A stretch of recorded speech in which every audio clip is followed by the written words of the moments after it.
You're listening to the Current Reality Podcast, where we talk about staying anchored in biblical reality within the current of modern culture. I'm Michael Clary, and with me is Wade Thomas. We both work for Christ the King Church in Cincinnati, Ohio, which makes this podcast possible. And today, Wade, we are going to talk about public schools. Why public schools are a problem.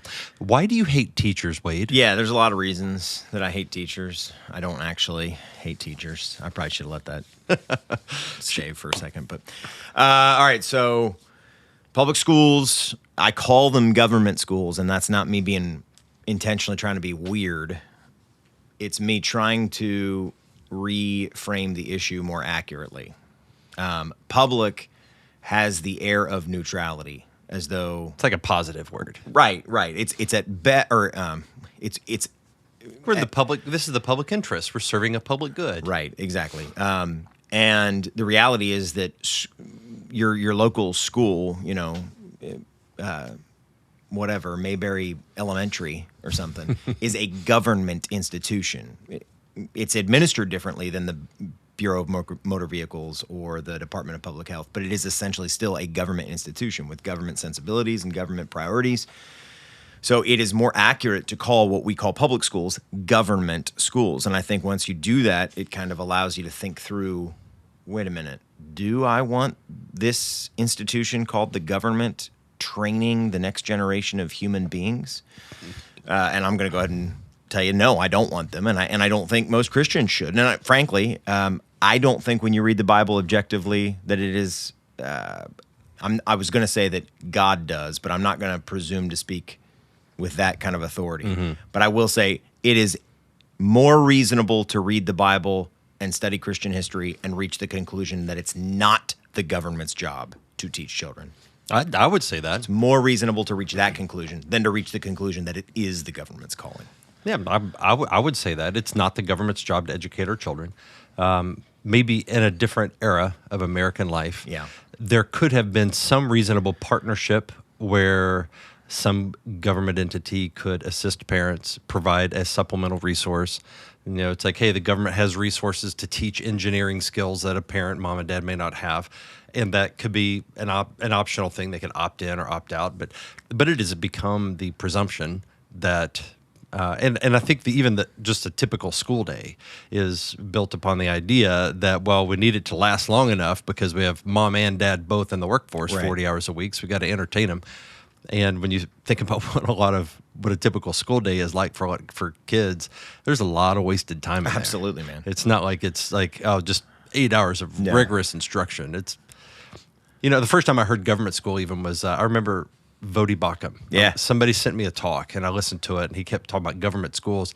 And to be honest with you, it felt a little obnoxious to me when I heard it because I thought, he's just trying to make it sound bad and ominous. But in the years since then, I've come to agree with him and agree with you, and just like it is the better way to describe it because it does give you the connotation. You don't want the Bureau of Motor Vehicles educating your children. It's a government entity, and the same inefficiency and just waste and all that you see in other government agencies is the same in government schools. And we don't recoil from calling anything else that is funded by the government and administered by government employees. We don't recoil from calling any of those things government facilities. So for some reason, we want to act like the schools are some separate class, as though they're kind of in between the private sector and the public sector. And the reality is, no, they're government. So was this prompted by the Christianity Today article? I don't think so. I think I was I didn't reference it. I don't plan on referencing it in the notes, though we can here because it may be helpful to people. I don't think that's what prompted this thought. I think I probably was just, hey, it's September.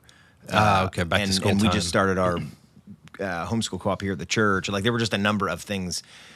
But I guess maybe tangentially, that's probably why Christianity Today ran that article when they did too. Yeah. So we probably were spurred by the same thing. I mean, that's been on my mind for that reason. Because for those of you that weren't aware, there was an article that was put out by Christianity Today, which is really hilarious. Yeah. Once you consider what the article said, the article is about basically is a positive argument for public schools, and it was written by a woman who has who has one daughter that is a toddler, not school age. And she is writing about how public schools are like strength training. Right. It's like you got to learn to lift heavy weights to be prepared to. That's like asking some kid in ROTC to write a plan for the Russia-Ukraine war. Like, tell us what we should do, Johnny, sophomore at UC in the ROTC. Like, yeah, it was such a bizarre thing because when I read this and I'm like, in what universe is this woman really qualified as a parent to instruct other parents in a very prominent, perhaps the most prominent evangelical publication, perhaps, to instruct parents about what they should do for the education of their children, especially when she's making an argument that would contradict, I think, for sure, biblical imperatives about parents being that responsible party for educating their kids. And probably a good chunk of the American evangelical base. I mean, I would imagine a sizable portion of that base is not rah-rah public school. Yeah, for sure. For good reason. Let me give you a couple of tastes of crazy, though. I've got two here. So this is, each episode we try to give you a couple of credible examples of the problem we're addressing or the thing that we're calling out. In this case, the prominence and really existence of government schools. And by the way, I should insert here, if you're a public school teacher or administrator, I don't want you to get fired tomorrow. That's not my argument here. I do hope that in 100 years, government schools don't exist, or government schools are at least not the primary educating thing in our civic society. But teaching in a public school is a different issue entirely from a parent sending their little child to public school. Yeah, so the government school. If you're a teacher in a public school and you're a Christian and it's not an ideal situation and you would you do something different with your children or want to do something different with your children, then you're not my primary audience. Although I'd love to persuade you of the problematic nature and really wickedness in our day of public schools. My primary audience is the person who's trying to consider what to do, or the person who's trying to consider, man, is there a better way to educate my kids? Or I thought public schools were okay, but maybe I'm rethinking. I'm trying to get you to consider not sending your children to government schools. So let me give you a couple of credible tastes of crazy here. One is from Maryland, which we've got a full-time staff guy from Maryland. So I asked him if he knew about this, and he didn't. But this is earlier this year, 2024. I'm reading here from a local Maryland news outlet in Montgomery County, Maryland. A court decision has been made on whether Maryland's largest public school system, Montgomery County Public Schools, MCPS, can allow parents to opt their children out of lessons involving LGBTQ plus themes. So a group of parents who send their kids to MCPS schools want to be able to opt their children out of the gay stuff, the gay instructions, which they should. No child should be getting that kind of instruction anywhere, ever. WUSA 9, that's the news outlet, has been covering this story for months. And in August 2023, several parents of students with the MCPS sued the school district to prevent their children from participating in the curriculum. This came after the school board announced in March 2023 that parents would no longer receive advance notice of specific storybooks that would be read or be able to opt out their children. So the school district said, not only we're not going to give you advance notice, and you're not going to be able to pull your kids out of it. Which I don't want to just pull my kid out of your gay stuff lesson anymore. I want to pull my kid away from you, away from your school, away from you, guy and all who the wants other kids to too. Read this garbage to my children. Yeah, away from all the kids who are like, this is great. I want to get my kid out of that whole thing. So I just got to interject here. Sure. I have not read this material. I'm hearing this for the first time, as you are too, listener. Yeah. And I'm just like, this makes my skin crawl. Yeah. The thought that somebody is so arrogant as to assume your children are, I have a right to your children to be able to teach them things about sex and homosexuality and perversions and so on. And you do not have the right to know about it in advance. Correct. Or to object to it, to know what the material is. That is such an arrogant, appalling policy. And the fact that this even needed to go to court, that the people, it's shameless. Right. I just want one judge to be like, they're not your kids. Right. That's the end. The end of my opinion is they're not your kids, MCPS. And I've seen some of these interviews, so like in like school board meetings and so forth, where these educators, if you can call them that, quote unquote educators, speak as though they have just as much right, if not more right, to what these kids learn than the parents. Right. And I think that's because over generations we have allowed that. We've catechized the government almost that you do have authority over these children. They really are your children as much as they are. For 100 years now, in some states more, in some states a little less, but for the most part, for a century, we have allowed the government to own our children for 8 hours a day, 10 hours a day, 5 days a week. And so they're acting like they own them. Mm-hmm. Just a little bit more from this local news outlet there in Maryland. A group of parents in the county believe the responsibility surrounding the curriculum should fall on them and not the school. I love that. I love that sentence. There's a group of parents who think that the responsibility is theirs and not the government schools. There's a group. Here's these weirdos. Right. They think that the kids are actually theirs and not the school districts. The woman that actually pushed this child out of her body. Right. That somehow she's got the right She insists on having not have input. Her teenager be shown a book with two dudes making out in it. Last year, there were countless rallies pushing for the school district to put the opt-out policy back in place. So they're not even pushing the school district to not have the gay comic books or whatever. They're not even pushing the school district to do that. They're just saying, we just want you to let us take our kids out of this particular thing. I'm like, man, we have reached a very sad point when we think, okay, all I want is for you to let me pull my kid out of the most perverse part of your instruction. Mm-hmm. It's just very backwards.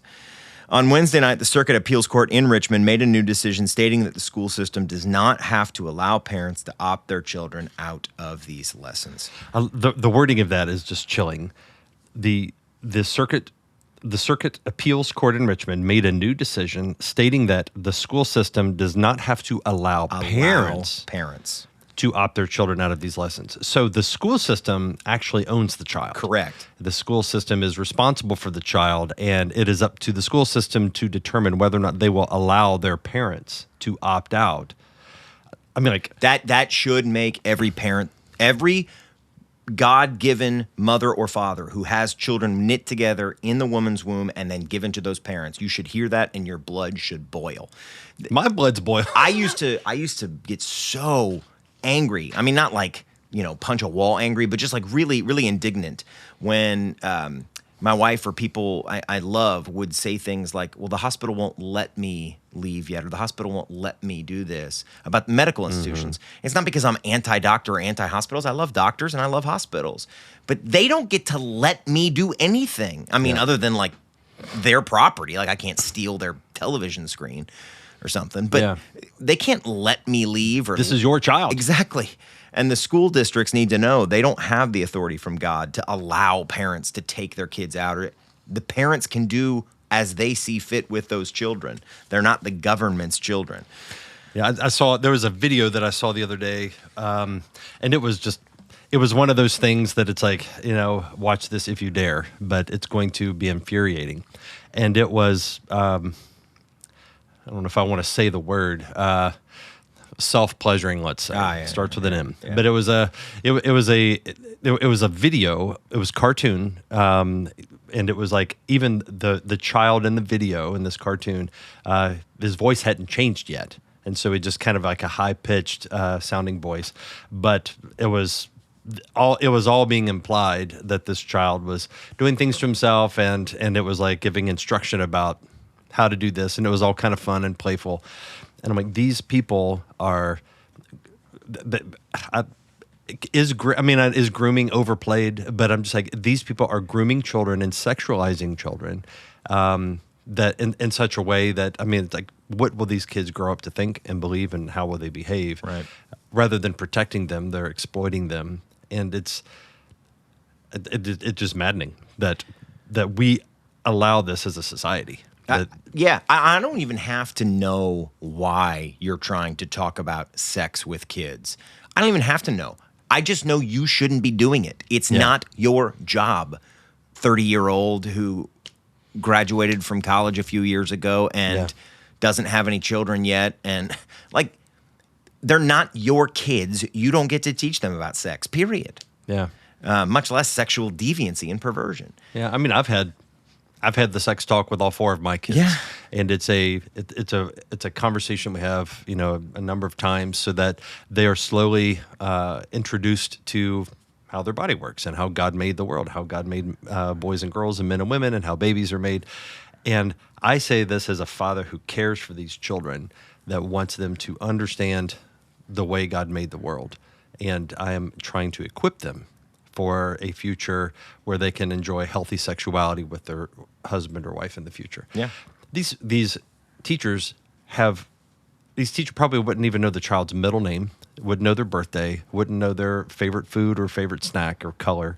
They just have an ideology that they feel an entitlement to impose upon children, and that is perverse and wicked. I mean, there's the superlative. I run out of superlatives to describe just how gross and reprehensible that is. And I'll tell you what your public school is not teaching your children. They're not teaching them that sex was made by God for men and women to bond together spiritually and procreate and produce children so that they can multiply and subdue the earth, be fruitful, multiply, and subdue the earth. Your government school ain't teaching them that. I wonder if pregnancy might be like a footnote. Right. It's like the 100th thing that it's like there's 99 more important things about sex that you should know, child. Oh, and then by the way, sometimes people have babies with it.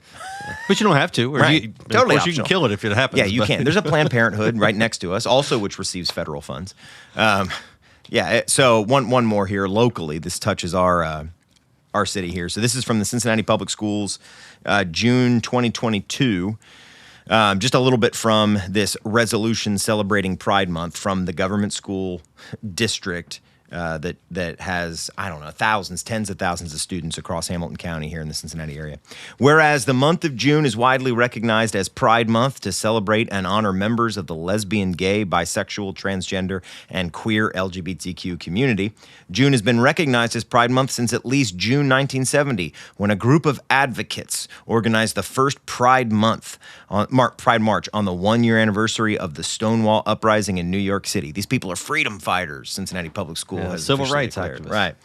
Jump down to the last paragraph here. Whereas notwithstanding the Board of Education's, that's the Cincinnati Board of Education's, best efforts to support LGBTQ students and staff, there have been a number of discriminatory legislative proposals in the Ohio General Assembly targeted at LGBTQ students in Ohio, including here's the big bad legislation that CPS wants us to know that they stand against.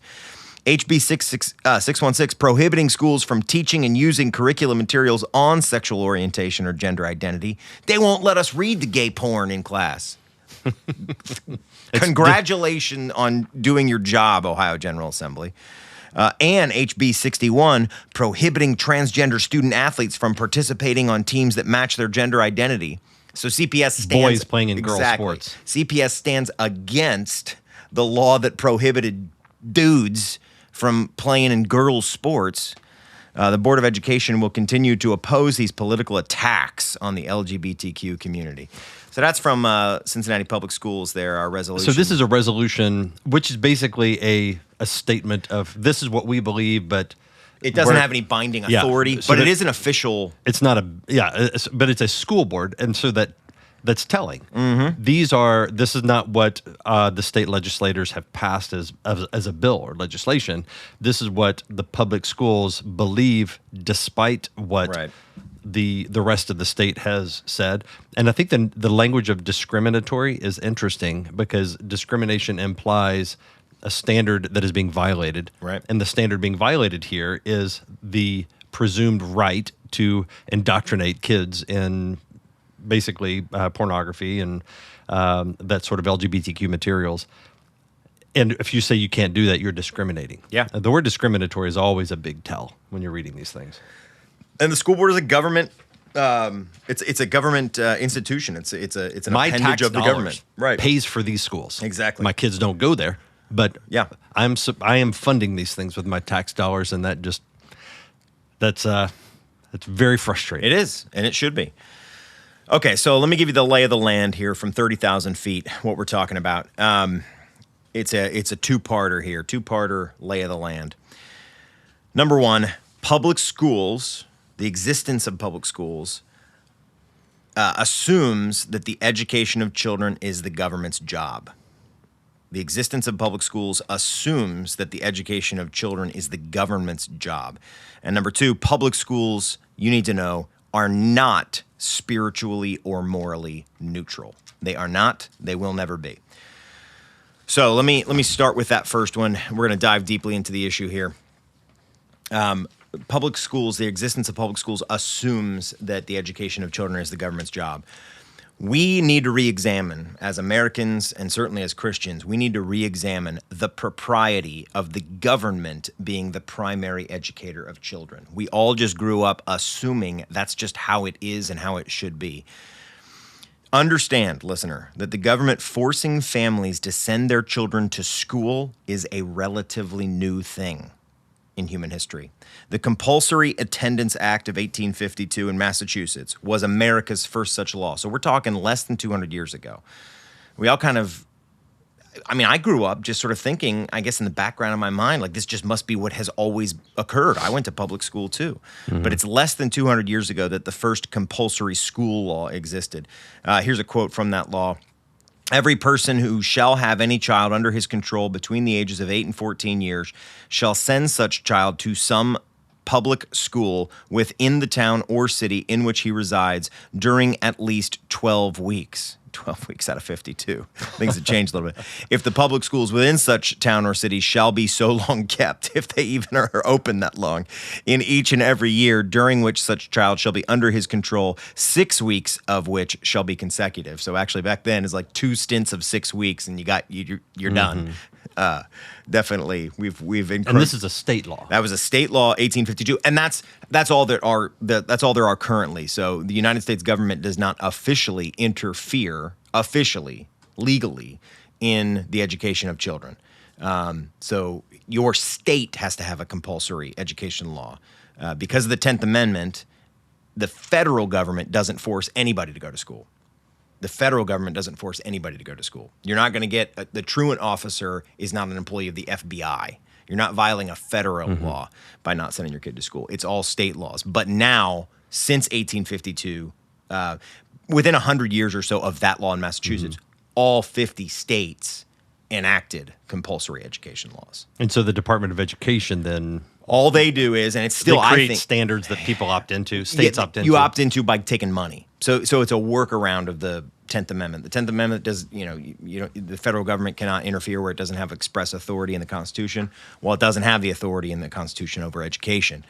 But the workaround is they fund almost every public school in America probably gets a vast amount of its funding from the federal government, and in order to get that money, you have to do what the federal government says. So it's a workaround. But technically, you're not violating any federal law, if you don't send your kid to school. And now, thankfully, you're not violating any law if you don't in most states, really every state, if you don't send your kid to school, because homeschooling is legal now in all 50 states. By the way, just a quick addenda here. Some people will say that's not true. There was a compulsory education law earlier, but that was in 1642, and that law did not require you to send your kid to a school. It required apprentice masters or parents to catechize their children and teach them the laws of Massachusetts. So it didn't require you to send your kid to a school anywhere, but also interestingly, what it did require was Christian religious instruction. So if you really want to go back to 1642, I'm cool with that, because I'll catechize my kids and teach them the laws of Ohio. So anyway, by the mid-20th century, virtually all states had laws like Massachusetts. Thankfully, in 1925, the Supreme Court in Pierce v. the Society of Sisters struck down an amendment to an existing Oregon law that would have essentially made private schools illegal. So Oregon had a compulsory education law that there were like 6 exceptions. If your kid was disabled, if you were homeschooling, whatever, you don't have to send your kid to a public school. But one of the exceptions was if you send him to a private religious school, you don't have to send him to public school. And the law they passed in Oregon knocked that one out. You couldn't. It was no longer a religious private school that was a valid exception.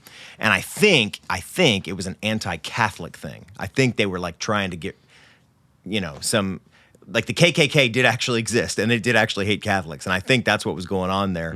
But thankfully the Supreme Court struck it down and said, look, you cannot force people to send their kids to public schools, but you can force them to educate. So now we're at a point where in some states, as many as 97% of students are attending government schools.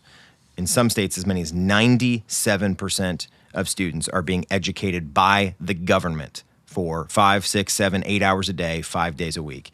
In your home state of West Virginia, one of the highest in the nation, 95% of students attend public schools in West Virginia. I went through those public schools. Yeah. And let me just say, looking back, I don't think I got the most quality. You are what you are in spite of them?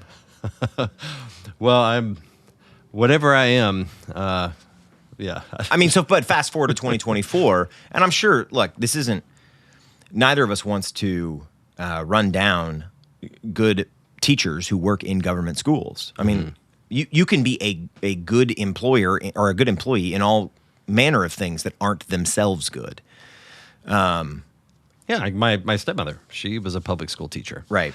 We have, people in our church that that have been public school teachers, or actually still some now, but in the past. So it's as far as a calling within a system that we think is flawed and corrupt and inappropriate.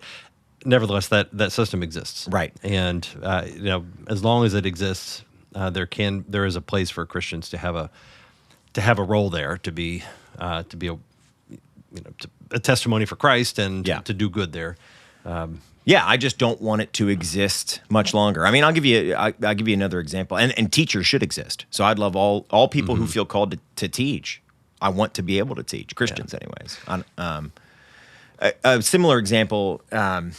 So I have an issue with the modern prison system. A lot of theonomists do. Yeah. Where it's like, okay, we lock people up for 10 years. We should have more capital punishment. Like, we should have more things we execute people for. And we should have more restitution. But instead, we lock guys up or guys and ladies actually, up for 10, 20 years. That doesn't mean that I don't think a Christian can be a prison guard. Right. Just because I want prison, I want the prison system to be eventually abolished. Well, once you have these systems, like schools or prisons or whatever, that become so integrated into our public life, if they just disappeared tomorrow, there would be chaos. Right. So there's some, and that's the difficulty. It's like, how do you undo a bad thing that you've come to depend on? Yeah. And so I don't have the answer. I don't to that, either. But I would like to see it happen. Exactly. I don't either, but I know it will take time. And so that's why I use language like 100 years from now, I don't want the government to be the primary educator of children. Frankly, 100 years from now, I would love the government to just be out of the business completely. 100 years from now, I would love it if there were no public government schools in this nation. You couldn't do that tomorrow. I realize that. But I want to highlight the problems so that we can work towards it. So nationwide, according to Pew, 83% of students go to public schools. But like I said, in some states, it's as many as 97 or 95%, as many as students of number of students who go to public schools. So you've got all of these kids, all of these youngsters being educated by the government, getting government sensibilities instilled in them, getting government priorities instilled in them. So those are states that have compulsory education laws. All 50 have them. Some, a lot of them, compulsory education begins at 5. Some it can be as late as 7, but all of them between 5 and 7 years old require children to be educated. And so thankfully, because of the last 30 or 40 years of Christians primarily fighting for the right to home educate, that education can be done in the home like it was for most of human history, for most people throughout human history.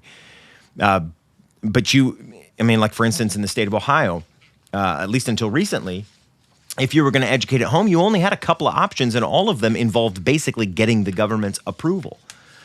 So even to educate your children in the home instead of sending them to a brick and mortar school, you had to get the government's approval.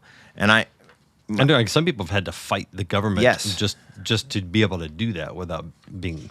And I believe in Germany there was a case of a Christian family that I don't know exactly where it ended up, but I know that there was some who even it was not a settled thing that they would even be able to Right. retain custody of their own children because they did not want them to go to a government school because they wanted to educate them at home. Yeah, and so I think beyond just the concept, I want to make this a little less abstract. I'm trying to get you, Christian, to understand, if you're listening to me, if any of this sounds weird to you, or if you're trying to figure out exactly how to make this make sense in your mind, you should think it's weird for the German state to think it has the right to tell that parent what to do with their child in terms of education. You should think it's weird. That's not the state's job. Mm-hmm. God did not give the state children. He doesn't let the state get pregnant. He doesn't tell the state that it must raise up children in the fear and instruction of the Lord. That's not how God made the world. The state has jobs given by God. And this is another thing, Christian, you got to understand. If you're like, well, everything you're saying applies to us because we believe the Bible, you've got to get over that hurdle too. The God who wrote the Bible through inspired authors is the God who runs the world. He runs it for non-Christians and Christians. He is actually God, regardless of whether people believe in him or not. His rules really actually are the rules. And so that's why you're going to find eventually every government will have, it's inescapable, a transcendent moral standard. Every government will have a transcendent moral standard. The question is, what kind of transcendent moral standard will it be? And I want it to be the Christian one because that's the actual transcendent moral standard. That's the real one. Mm-hmm. And that one says God gives parents authorities over children. All right. So I mean, it's nature. Nature tells you that. Yeah, exactly. You can observe that. And I mean, you would have to, I think the burden of proof would have to be on the government to justify its insistence on there are kids. And really the only justification is just that it's inertia. Because we've done it this way. We've just been doing it for a couple hundred years, right. So this is just this is the way it is. And so if somebody would make a practical argument, great. Now we can deal with the pragmatics. If we can settle the principle that it's not the government's job as a principle, right, then we can deal with the practical issue. Well, how do we unwind that clock and put the genie back in the bottle and get to some other arrangement? But if we just presume because it's the way we've always done it, that's pragmatism, and that is not the way that you determine what's right and wrong of your first principles. We wouldn't have the Reformation if that weren't the case, guys, if we weren't able to do that. Attack the thing at the presuppositional level, at the foundation. That's a great way to put it. So when people try to make the case for home education, for instance, which is what I do, and there's beautiful, wonderful classical Christian schools all over the country. We have at least one, top-notch classical Christian education institution here in Cincinnati. But when people try to defend home education, for instance, one of the arguments I'll hear is that it's a better education and it produces kids who are more learned. Now, I think that's true usually, but I don't even want to make that argument. I want to go deeper and say it's not your job, government. Yeah. I don't need to prove to you it's a better education. That too would be a pragmatic argument. It's like, well, who's winning all the spelling bees? Exactly. It's these homeschool kids. Great. That is evidence of the first principle, which is that God made the world this way. Right. And that the people that love the child the most, that are most invested in their future, would be the ones that would be most capable and interested in giving them a good education and not just pawn them off on the state to do it. But that's evidence of the way God made the world. But the way God made the world is that it is the parents' duty. Right. How could it be anybody else's responsibility? Yeah, again, that's a great, when you said that it like nature can just show you that. I was just reading this book today about this tree climber, and he was telling the story of this female and male harpy eagle in Uruguay, Argentina, somewhere in South America, and he's climbing this tree, and they've got this giant nest, and inside this giant nest is this one chick. And this chick is hatched. And this guy, he works for the BBC, he's put in a camera and he's got to go up and clean the lens because there's bird poop on the lens. He's like 150 feet up in this tree. And the mom and dad attack him and almost kill him to get him away from their chick. They scratch open his neck, almost claw open his jugular. The guy almost dies because these two parent eagles are protecting their chick. we can look at nature and we can see like those eagles don't pawn that chick off on some eagle bureaucracy somewhere. I mean, like, and I realize that the natural world is fallen, but that is instructive in a way, in a non-inspired way. It's instructive that God has actually made parenthood, and He has actually made family, and He has actually made genetics, and so the child you produce is your child. Yeah, I think most people in without any kind of argumentation, just in their heart of hearts, deep down, they probably would not object to what you're saying. Yeah. I think they would object to it because of sunk cost bias.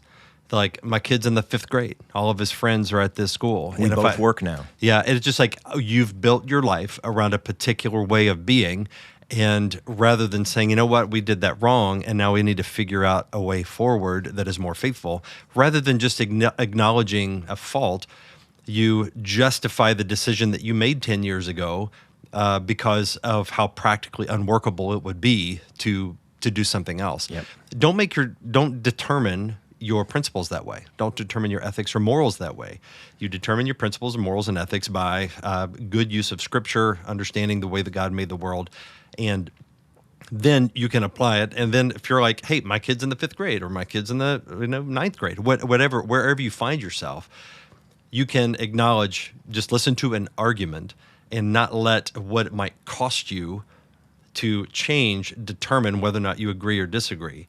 I don't think anybody can make, there is not a reasonable argument anybody can make, certainly from Scripture, that government schools should be the ones to educate their children. Yeah. And so if you don't have that argument, which you don't, then you can deal with what are the practical outworkings of that. You might say, we're in too deep. We can't change, so we have to find a way to live with the way it is.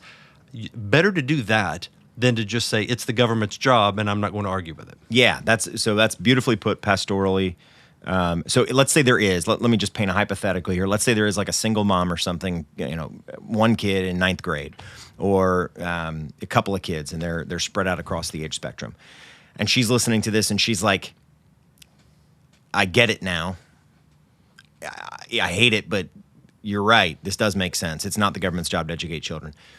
And she cannot figure out a way to, there's not a, now I would love for a church to sponsor her kids in a, classical Christian school or whatever. But let's just say for the sake of argument that there is no way for her to get her kids out of that school reasonably.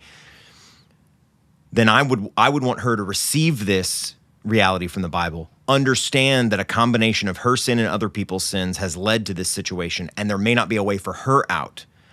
But for her to talk and think as a Christian as though that's not what everybody else should do.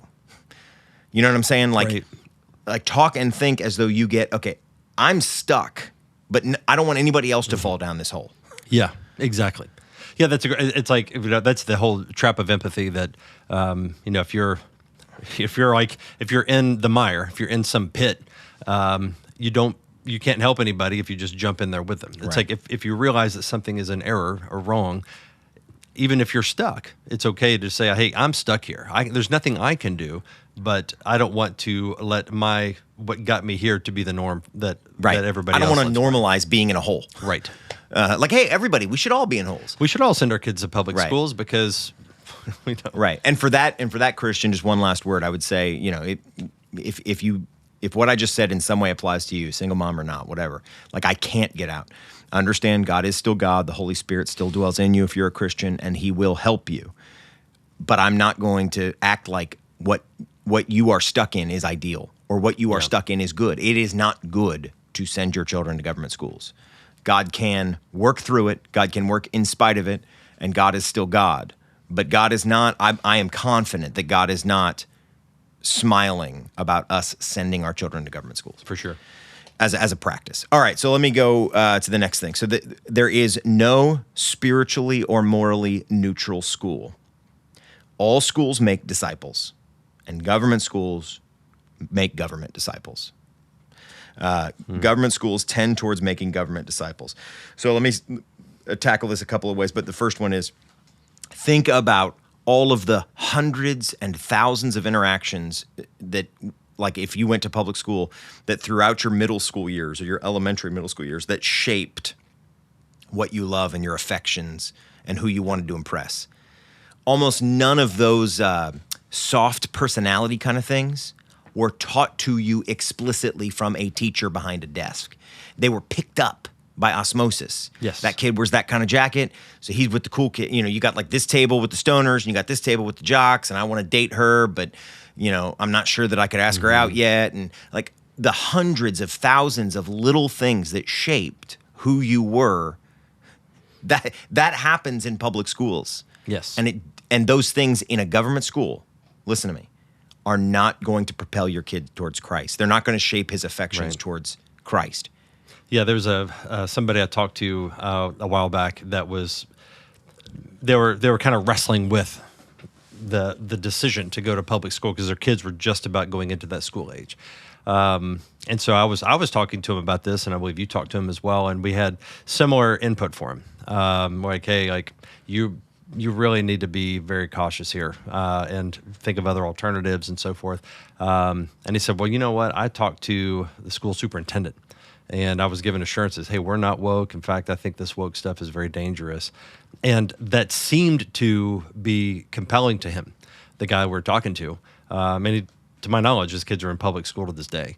And that is very naive. Yeah. Because all that you just described is on nobody's lesson plan. Exactly. It's not. You don't need it to be in a lesson plan because these are these little micro influences and interactions that you have throughout the day. The conversations, like, oh, you listen to that music too. Oh, you're really into Cardi B. Let me check it out. I want to get on Spotify. Oh, and like who your heroes are and these culture forming, character forming experiences are. You're spending the bulk of your waking hours in an environment that is secular and godless. And even if you have, let's say 25% of your teachers are Christians, it doesn't matter because those people are not going to be determining the overall culture of every kid that's there. That's right. That's 100% right. I mean, so think of yourself, you're 13 years old right now. You've got your lunch tray in your hand. It's cafeteria time. You walk in and you look around. Picture yourself in your 6th or 7th grade, cafeteria, and you look around and you're trying to figure out, okay, where do I sit today? Like, get yourself back in that for a second. All of that's the hidden curriculum. You and I use that language a lot. Mm-hmm. That's the hidden curriculum of the church. Who sits where, what's cool, what's not. And in a government school, man, I'm telling you, it's not gonna push your kid towards obedience to Jesus Christ. Yep. It's not. There is not a government school out there where the hidden curriculum is the Bible. Where they're like, hey, you know what we should do? We should worship God and enjoy Him forever. That's not. And I realize that you might be thinking, well, Christian schools are imperfect too, and home education is imperfect too. I know it is. I know they're imperfect, but I'm not talking about perfect versus imperfect. I'm talking about hostile to God and warm and hospitable to God's ways. Yeah. That perfect is not an option. Right. There is no perfect solution out there. We're dealing with degrees of imperfect.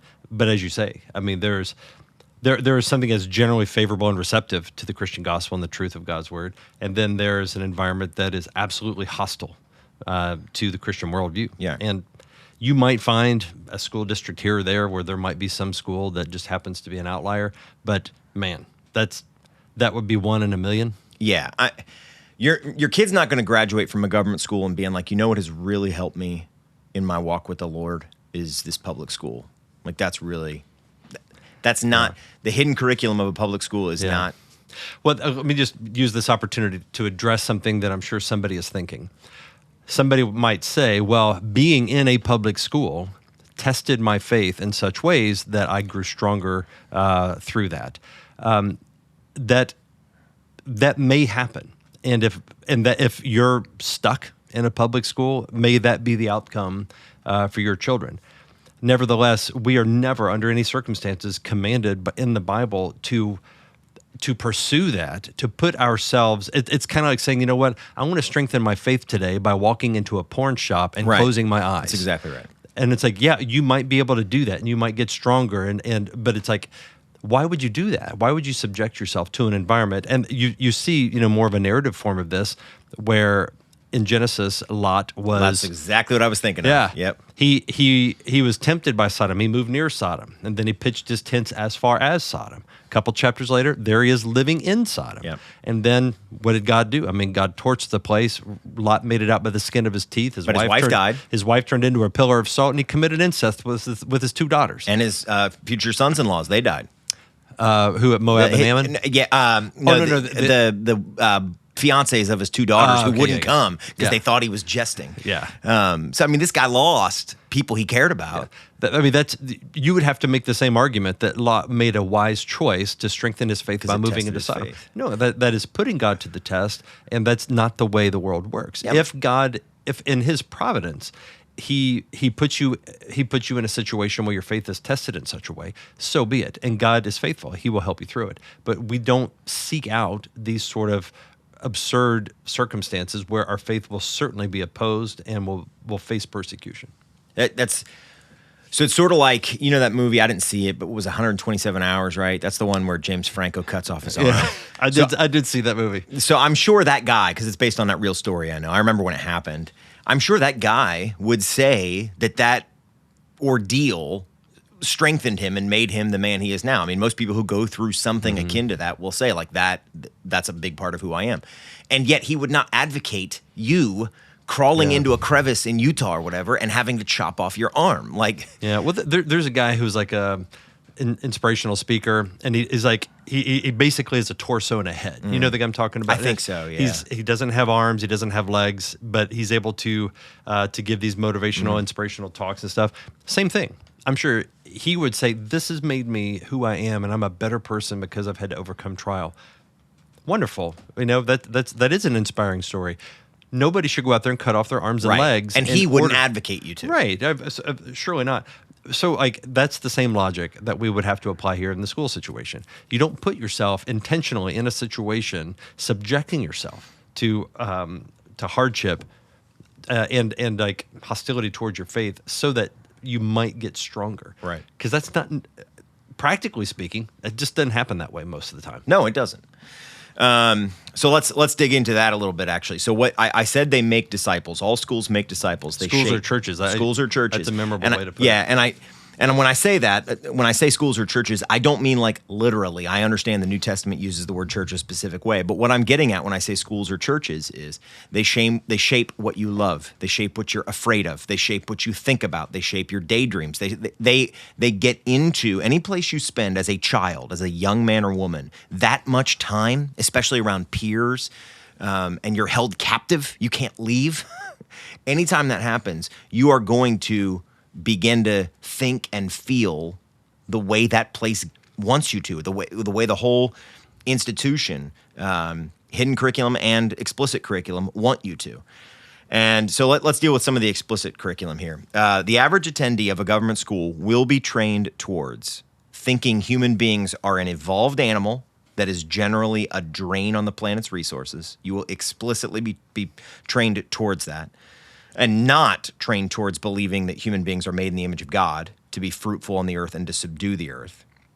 You will be trained towards believing that sexuality is merely up to individual expression, not that it's made by God for specific reasons and sinful when pursued otherwise. And you will be trained towards the idea, the belief that morality is subjective and not that it's objective, with the fixed standard being God and His Word.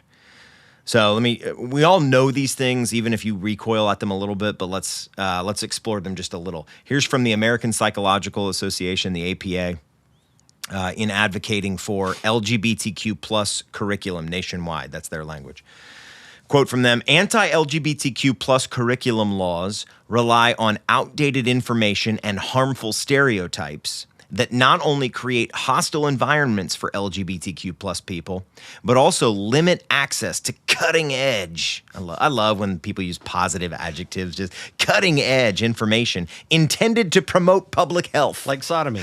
Right, like sodomy or abortion. Those things that promote public health. Cutting edge information. Right. Or gender affirmation surgery, chopping off breasts. These laws are problematic, these DeSantis laws. They're problematic because they are intended to discourage minors from developing same-sex attraction.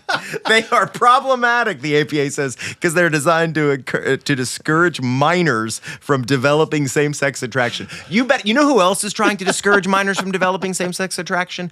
God. That's why he made them male and female. I mean, this is hilarious. Yeah. Tragically hilarious, but it's intended to discourage minors from developing same-sex attraction. So basically, it's like your kid could miss out on all the joys and wonder of being gay. You know what that plus means? It's all about fun. Being in same-sex partnerships or identifying as LGBTQ plus. So hey, APA, I don't want my kids gay. Exactly. You're and correct. That's good. Yeah. We should start calling you the AP gay. Why are you gay? So I pulled up, and I think we'll link it in the show notes, but I've got a map from lgbtqmap.org of where these curricula standards are enforced. I'll text it to you if you want to pull it up on your computer. I didn't. No, it's all right. Just go ahead. But so, listener, if you pull this up while you're listening, or if you pull it up later, you'll see Washington, Oregon, Nevada, California, Colorado, Illinois, and New Jersey. Those states, let me read the language here. Those states have state laws that explicitly require LGBTQ inclusion in state curricular standards.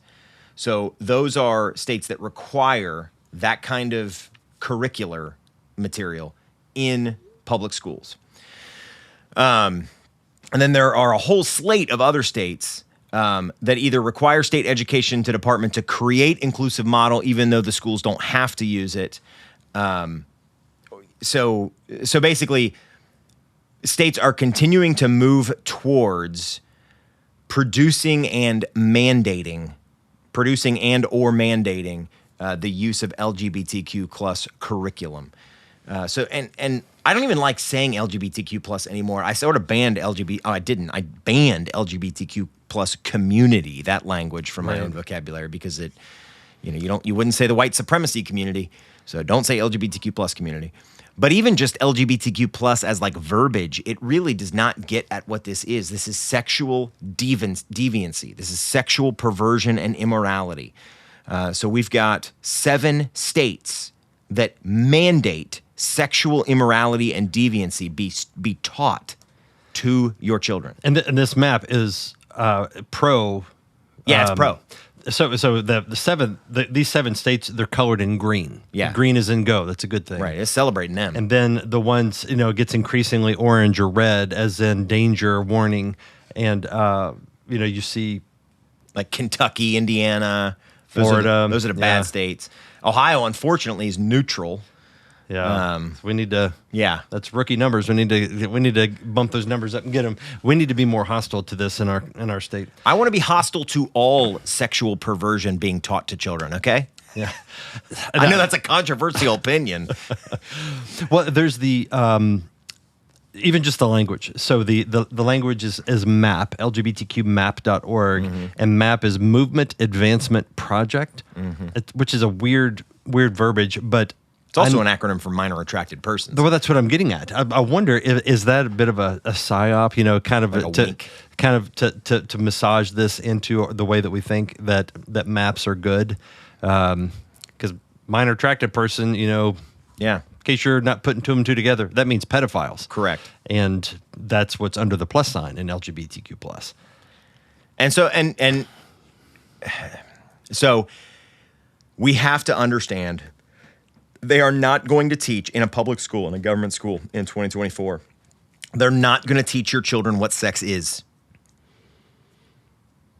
Sex is made by God for a man and a woman in covenant marriage, an act of love, and also to produce human fruit, which will subdue the earth. That's what sex actually is, according to God. Your public school won't teach them that. Your public school will teach them essentially that sex is a human relational pleasure paradigm that can be enacted when and how you choose, so long as the other person didn't. Or a form of self-expression. Yeah. And so, I mean, this is like sex is it's an essential it's literally an essential part of humanity. If sex goes away, no more humans. So by sending your kid to a public school, you're saying, hey, public school, lie to my children about an essential feature of humanity. Mm-hmm. This is crazy stuff. Okay, so what about climate change? Let me give you just a little bit there. This is from Columbia University's Climate School. It's not where they train weathermen. It's where they train you to freak out. It's where they train you to believe that your SUV caused a flood. Quote, in 2013, the next generation science standards were developed by the National Research Council, National Science Teachers Association, American Association for the Advancement of Science, the nonprofit Achieve, and over 24 states. So these are standards they believe in and that they like at Columbia University. They recommended that man-made climate change be taught beginning in 5th grade and incorporated into all science classes. But then Columbia University laments, they're sad, quote, however, the standards are voluntary. So we're...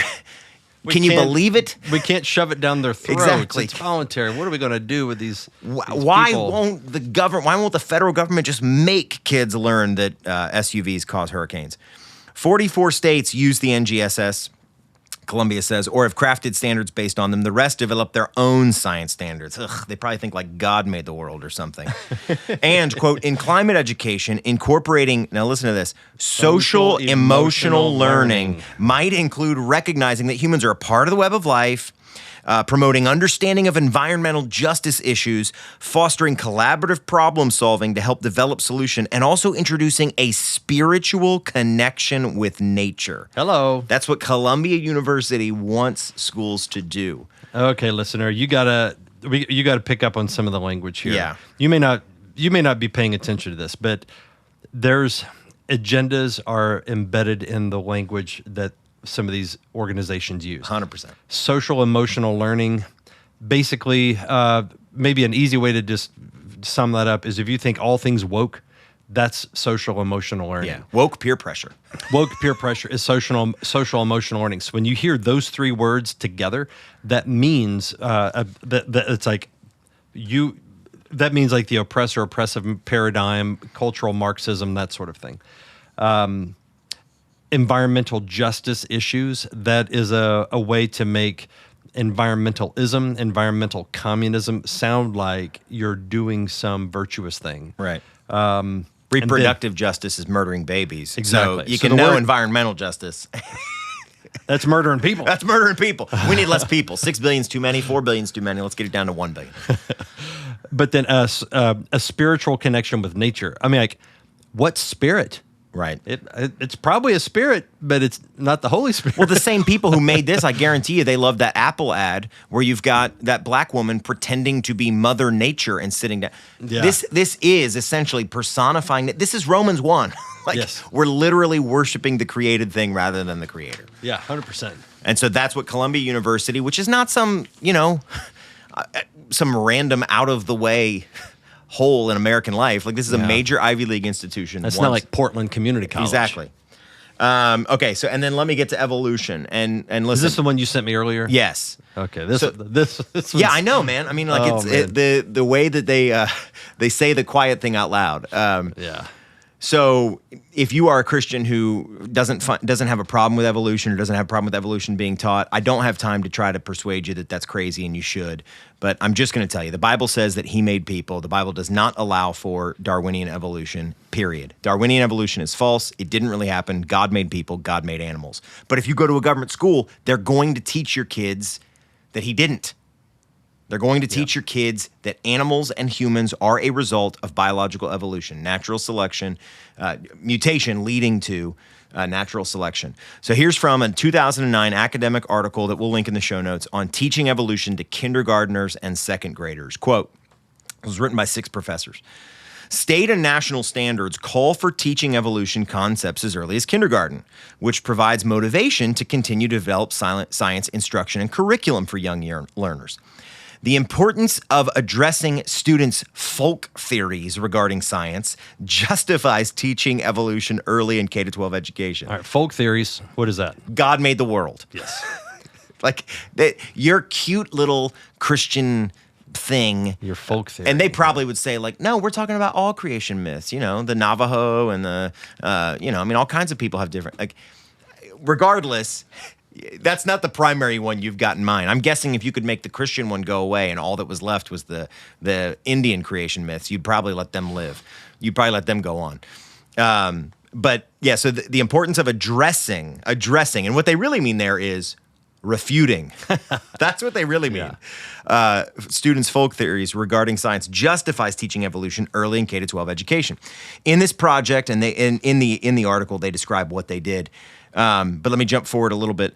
Our lessons. So this was at the end after they did this with these test tube little kids that they were trying to teach were a result of apes, or downstream of apes.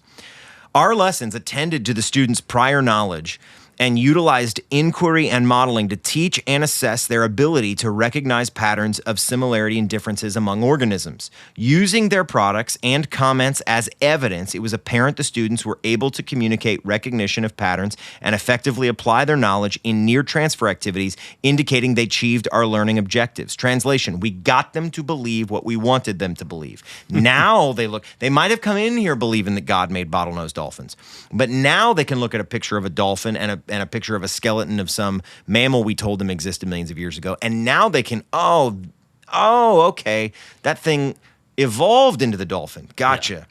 Right. And one last quote. Research has shown that students begin to develop lasting ideas of science, particularly in biology, at a young age. Many additional studies reveal that young learners develop and retain naive or folk theories of biology or evolution concepts. Once young learners develop conceptions, they tend to retain them, resisting explanations that differ from their perspectives. If you don't let us get to their kids fast enough, guys, they're going to actually believe this weird Genesis garbage. And so we've got to get them by kindergarten so we can teach them they evolved from apes. We got to indoctrinate them earlier, right? And I'm like, this is you swap out some of the words, and this is precisely the reason why Christians should educate their children, yes, and get these biblical concepts into their hearts young, right? So that because they do tend to retain that earlier. It's like they're sponges when they're little. And they have this sense of wonder and mystery and fascination with the world God made, and they're just looking at everything, right, and they're taking it in. And you tell them, God made that, God designed this world, and it will stir their heart to wonder and worship. And that's good because that is the truth. And when they get to 20 years old, if you try to tell them at that point, if you tell a kid like that you just described, at 20 years old, that really it's all because of Darwinian evolution, they'll guffaw at you. Yeah. They'll laugh at you because they know, because you didn't get to them public school. You didn't get to that one. Yeah, so they are saying the quiet part out loud. Exactly. It's like we need to indoctrinate the kids as early as possible, and these crazy nincompoop fundamentalists aren't letting us at them. One last thing in our deep dive.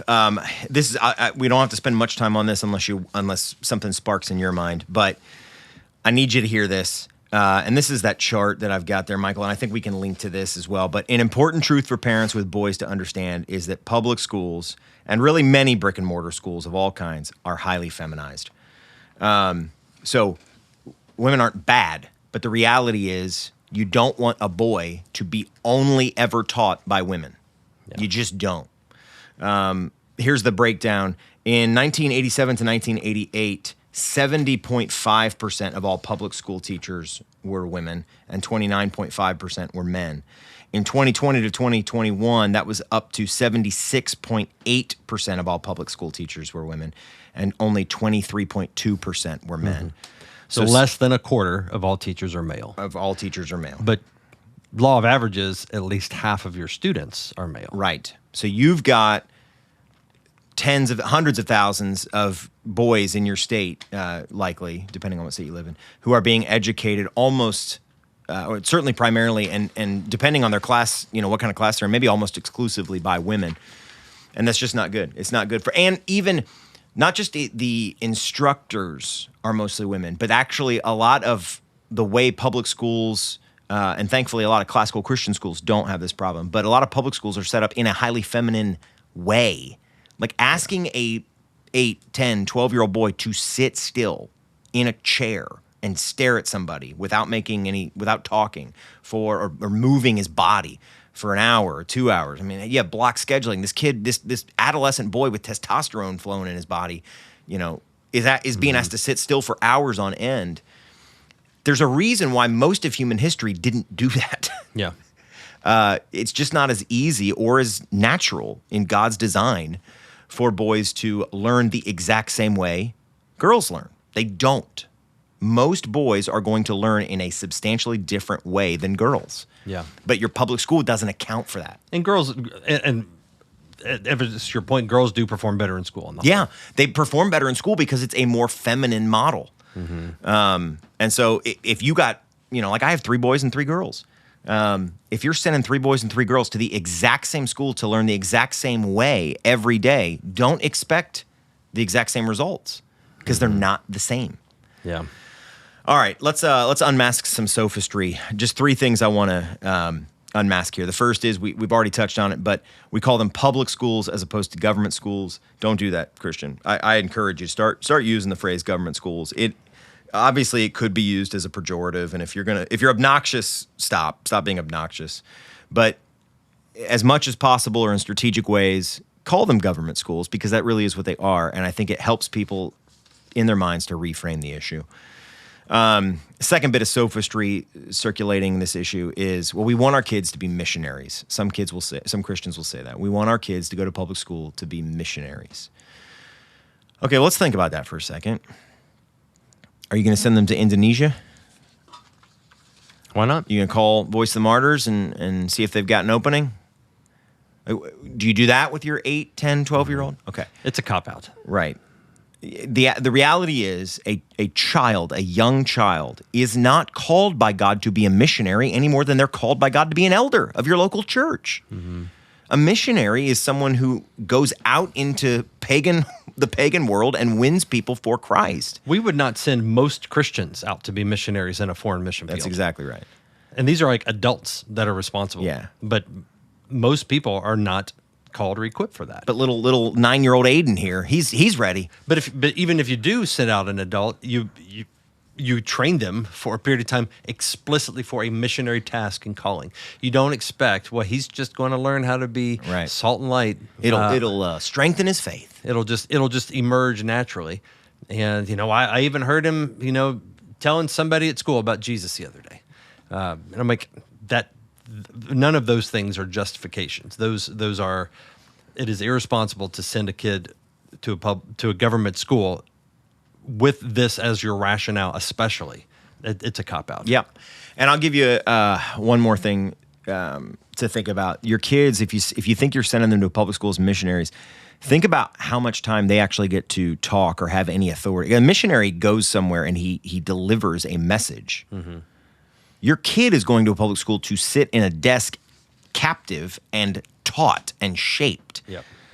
He's not going there, okay, what is this strange message that you have, little Aiden?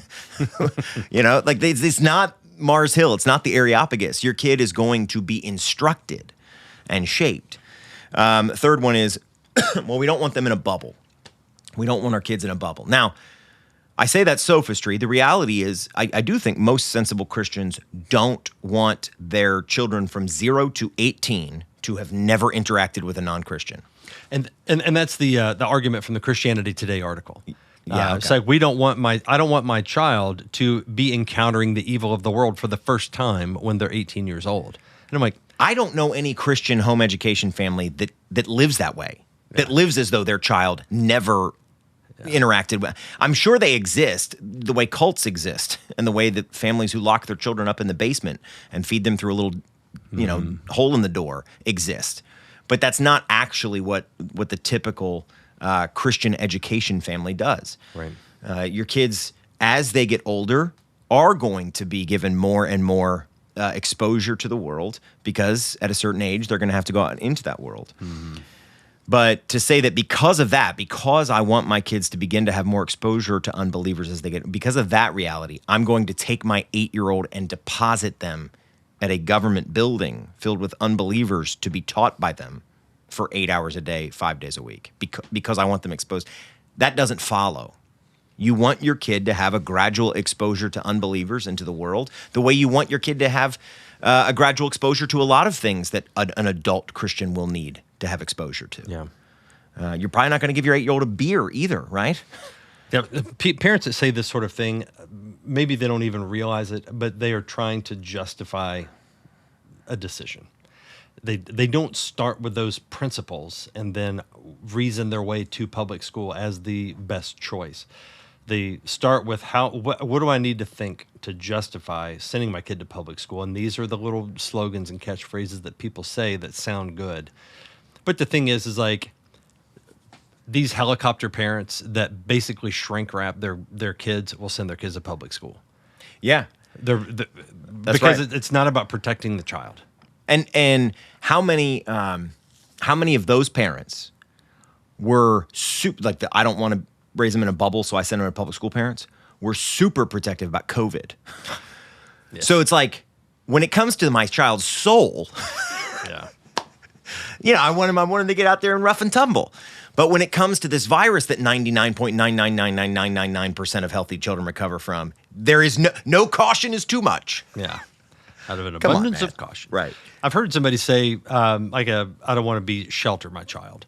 And Pastor Doug Wilson, that we both like and respect, he just says, there's a difference between a bomb shelter and a picnic shelter. Yeah, that's right. So, you want your kid in a picnic shelter, and that's good. Homeschooling is a picnic shelter. It's not a bomb shelter where they're completely isolated from any contact with any potential evil force. Yep. And a parent can be actively involved in regulating to what degree of evil or sin are they exposed to. Right.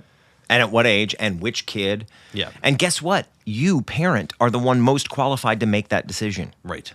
Maybe 6-year-old Johnny is ready for something that 6-year-old Susie isn't. You are the one most qualified to make that decision. That's why God gave them to you, right, and not to Mayberry Local School District. Yeah. We're Bible-saturated Christian thinking. Let me just give you a little bit of Bible, and then I'll give you one quote from church history here. So this is a passage from Deuteronomy 6, verses 4 through 9. This is a passage that you'll probably know, you're probably familiar with, but I would really love for you to sit under this inspired word of God and actually feel the weight of it and the goodness of it as a mom or dad or a potential mom or dad. Deuteronomy 6, 4 through 9. Hear, O Israel, the Lord our God, the Lord is one. You shall love the Lord your God with all your heart, with all your soul, and with all your might.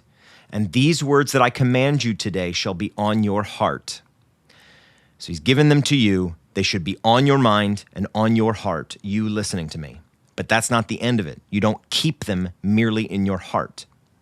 Verse 7, you shall teach them diligently to your children, and shall talk of them when you sit in your house, and when you walk by the way, and when you lie down, and when you rise. You shall bind them as a sign on your hand, and they shall be as frontlets between your eyes. You shall write them on your doorposts of your house and on your gates.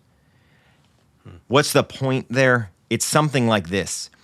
The instruction of God and the fear of God should so permeate the life of your household that it's everywhere. It's when you guys are eating dinner, it's coming out. When you're watching TV, it's coming out. When you're taking an evening walk, it's coming out. When you're driving little Johnny to the football practice, it's coming out. It's just permeating everything. And I don't see how you're going to make that happen when you're taking him to a government school 30, 40 hours a week. Yeah. There's a cross-reference here. 2 chapters before, Deuteronomy 4, verse 9, only take care and keep your soul diligently, lest you forget the things your eyes have seen, and lest they depart from your heart all the days of your life. Make them known to your children and your children's children. And so there's a sense that you're imparting not just teaching something to a child, but you're imparting a legacy that will carry on in perpetuity by honoring these, by honoring this command. Yep. And if you're doing public education right now, I want you to receive the grace of God and know that Jesus Christ died to pay for your frailties and your sins, and can provide you absolute pardon and the power to move forward. But I need you to hear me. you getting your kid back at 4 o'clock from that government school and spending a couple hours with them at night and maybe once or twice a week reading the Bible as a family, that's not Deuteronomy 6:4-9. Yeah. It's not. And you're not going to be able, in most cases, you're not going to be able to undo the hours of day of unbelievers, both peers and teachers, through the hidden curriculum and the explicit curriculum, shaping his mind and affections. Yeah. That's why God says to do it all the time. Yeah. If he didn't have to do it all the time, he wouldn't say do it all the time, right? Mm-hmm. He would just say, listen, at night, make sure you read your kid the Torah. Yeah. But why does he say, write them everywhere, talk about them all the time? Because that's what it takes ordinarily. All right. One quote, this is from Cotton Mather, 1663 to 1728. Good, smart man. So this is an educated guy. And yet he says this. The floor, the hideous floor of hell is paved with the skulls of admirable scholars. Who better scholars than the devils themselves? All the learning the many have serves only as a bag of gold about a drowning man. It sinks them the deeper into the scalding floods of the lake that burns with fiery brimstone. But the knowledge of the Lord Jesus Christ is a saving thing. Send my kids, if I send my kids for years to a government school and they walk out with an excellent knowledge of geometry and physics, which I don't even think most kids going to public schools are going to have. But let's say he did. He walks out of there. He's got a great knowledge of some scientific discipline, but he's lost. What is the point? Seriously, in light of eternity, what did I accomplish? And we know the answer as Christians. To that end, let me help us pull out a few logs and specs. Two here.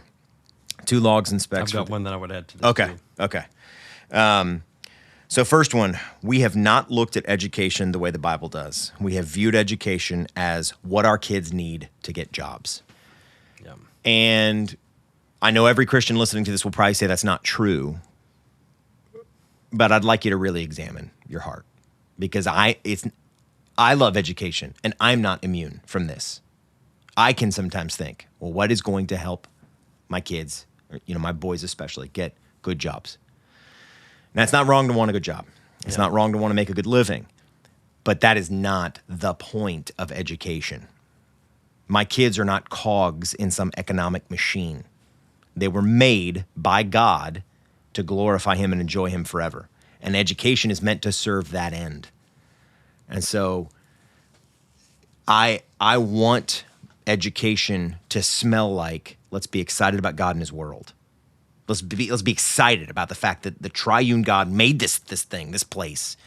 It's crazy, man. There's frogs in the Amazon that can kill you by touching them. That's crazy. God made a big, massive, loud, salty world that's filled with stuff. And we get to live here for forever, because even when we die, we just wait for him to remake it and we're there again. Yeah. That's crazy. Now, I'd like to be a computer programmer too and earn some money. Not, I sit still and read your books so that eventually I can get out of here, make $80,000 a year, and buy shiny things. Yeah. And we need to reframe that as Christians. Second one, and again, you may say this isn't true, but it probably is if you're an American. And so I'd hear this admonition, repent where necessary, and try to reframe your thinking. We have, as Christian parents in America, prioritized leisure time and material comforts over the training of our children's minds and hearts. Many of us cannot imagine living without our wives' income, or cannot imagine taking our kids out of a free school and sending them to a school we got to pay for. Yeah. And the reason we can't imagine it is because we like our stuff. Yeah. And that's not a good enough reason. Yeah. Your stuff is not a good enough reason. Those kids are eternal. God gave them to you. Your 2023 Lexus is not eternal. Your vacation home is not eternal. Little Johnny and Susie are. And their hearts and souls are worth more than your stuff. And we're a one-income family. We home educate, but I'm not free from this. Like, I do have to repent of prioritizing so I get home from a tough day at work or whatever, You don't have tough days at work. I know. Well, I mean, I don't, not the kind of tough that I used to have because I get to work for a church. But the reality is all work is hard. I will get home sometimes and think it'd be nice to sit in front of the TV for a little bit and just watch that and not do my part in home education. And then I have to steel myself up and be like, all right, let's read a little bit to the kids. Let's read a little bit of Fellowship of the Ring. Let's read a little bit of church history. Let's help this one here with her shapes. Help this other one here with his math. Because my wife's been doing it for most of the day.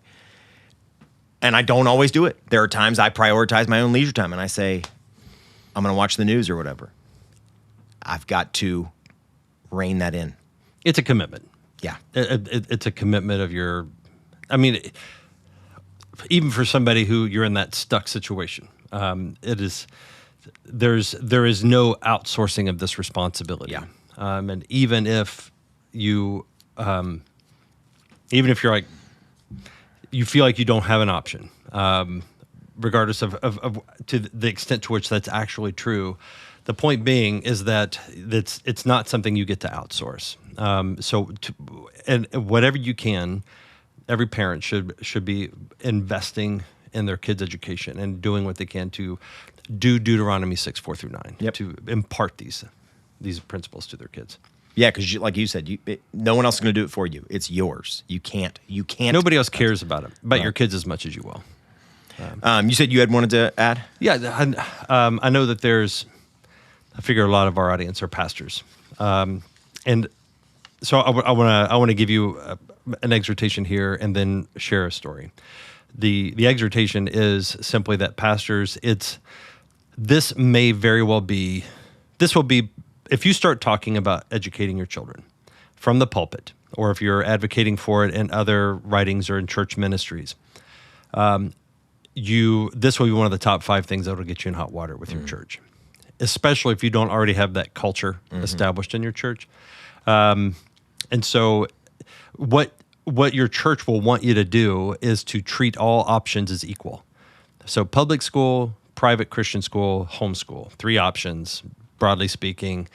And there are the mothers in your church especially will want to hear their preferred option as just as valid as every other option, when really it's not. It's like there is a hierarchy, and it's not like, the people that homeschool get a free ticket to heaven apart from grace, and the people that sent their kid to public school get a one-way ticket to hell and there's no grace. It just means that these are decisions, and some are better than others, and we just have to address it.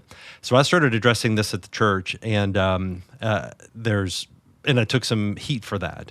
And I chose what I think, if I could do it over, I would do whatever I could to homeschool. But my kids we're too deep into it. Our kids go to a private Christian school, and it's been a good experience. And my kids are all walking with the Lord now faithfully, and they're all teenagers. And so I'm pleased with where they are.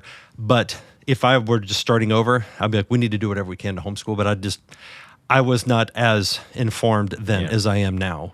And to be honest with you, there is a part of me that struggles with some guilt about that. I wish I could be like, man, I did it right, but that's just where I'm at. And so I'm applying this medicine to myself, and that is, if you didn't do the thing that you think is the best thing to do, trust God with where you are, and if there's changes you can make those changes. And if you just can't make any changes, then do everything you can to compensate for that. So here's a testimony. And I just remembered where that video was I was telling you I saw. This was sent to me by a church member about a week ago. Or actually, it's exactly a week ago.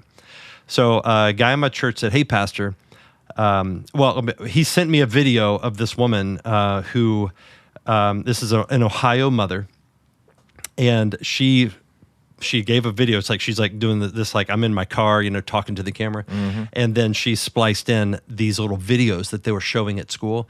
And this woman is fired up, super angry. And I might link to it in the show notes. But so he watched this video and he got fired up by what she was reporting that her kids were being subjected to. And then this is his text. Hey, Pastor, I wanted to thank you for speaking about the education of kids when it was very controversial to do so. I thought you were right at the time to say homeschooling is probably the ideal option, but now I am very sure you were right. I saw this video and was disgusted by it. Thank you for being a faithful and brave shepherd. You might take some heat, but I made up my mind years ago that I will be willing to take whatever heat in the moment that is necessary to take if it will purchase a few of these testimonies years down the road, whenever people are like, man, you said something and it ticked me off so bad and I thought you were being judgy and whatnot, but I'm so glad that I did the thing that made me angry that you said it, and I educated my kids, homeschooled, or I made those changes. Because you caught that guy at the front end. I caught this guy. Yeah, this guy doesn't have children yet, and that's the thing. Like pastors, you will catch heat for this. So count the cost, be prepared for it, and but it's worth it, because if you don't say the thing that needs to be said and you don't take the heat for it, then that might make like a generational difference in the lives of kids in your church, and that's your job.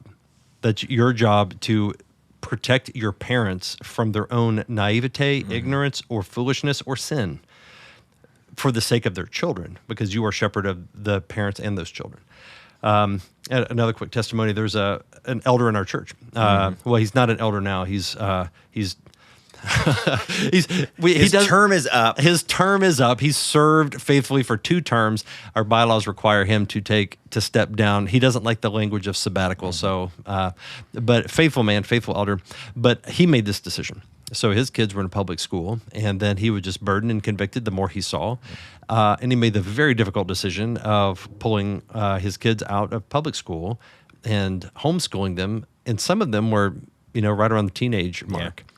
And that's been, they're 1 year into that decision, and they rave about it now. The testimony that they have given is that this was a very good decision. Our kids they didn't realize just how much of a change it would make, because they're seeing how much the environment they were educated in a public school was affecting the kids. So this is something to be really like, okay, if you're convicted about this, and maybe your kids are in public government schools, I need to break that. I don't. But if your kids are in government school, and you're like, okay, I feel convicted about this. Number one, God's grace covers you. There's repentance, but there is repentance. If there is a way that you can get out, it may just start with a conversation with your spouse, honey, sweetheart, whatever you call your spouse. I really feel burdened that we have to make a change with our kids' education, and whatever it takes. What do we need to do to make this work? If you settle with your spouse, you can. God, I'm confident God will supply you the resources that you need, and there's so many more resources now than there were 20, 30 years ago. Yeah, it's insane. There's crazy amounts of resources. There's churches, homeschool co-ops, there's support groups. There are people that will help you because they care about this too.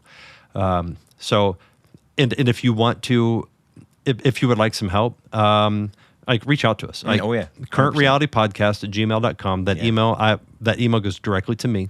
And if you need help, if you want to talk to somebody about it, Wade is home educating his family. He knows tons of resources. There are people we can connect with, but we'll be glad to help in any way we can. Yeah, that's a great word. So God can and absolutely does save children, even when the option taken wasn't the best one, or even when the option taken, like in the case of public school, government school, was a bad one. God can and does, and he's faithful.